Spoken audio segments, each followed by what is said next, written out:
সুপ্রিয় দর্শক, আমার বাড়ি কুষ্টিয়া। এটা কুষ্টিয়া মিরপুর থানা, রাজনগর গ্রাম, মালিহাদ ইউনিয়ন।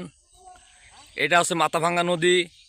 এই যে ওই পারে দেখতেছেন, এগুলো হচ্ছে পেঁয়াজ ভাই। আমরা যে মাঠে উপরে মাঠে আসছি, খলিশাখুন্ডির মাঠে পেঁয়াজ লাগাতে।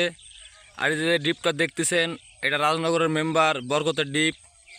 আমরা বানাতালির পেঁয়াজ লাগাতে আসছি। এই যে দেখেন, এই যে আমার সব সর্দি বড় ভাই ইসলাম ভাই, ওই যে ওটা বনুজ জসিম ভাই।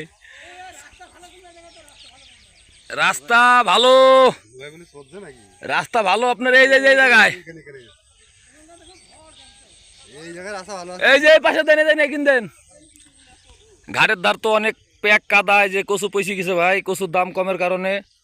এই যে ওপারতে সব বেসন আসতেছে দেখতেছেন। হ্যাঁ, আরও আসবে, এখন ভ্যান আসছে তো। অনেক কুয়াশার কারণে ক্লিয়ার দেখা যাচ্ছে না। যতটুকু পারলাম আপনাদের চেষ্টা করলাম দেখানোর জন্য। আপনারা আমার চ্যানেলটা, ইউটিউব চ্যানেল তুমি আমার ইউটিউব চ্যানেলের নাম আপনারা একটু সাবস্ক্রাইব করে দিয়েন। আমার ফেসবুক পেজের নাম মোহাম্মদ আলমগীর খান। আমার টিকটক আইডির নাম আর কত দুঃখ দিবি আমারে। একটু ফলো দিয়ে সাবস্ক্রাইব করে, লাইক শেয়ার করে, কমেন্ট করে পাশে থাকেন। ছোট ইউজারকে একটু বড় করে নিন আপনারা। ধন্যবাদ।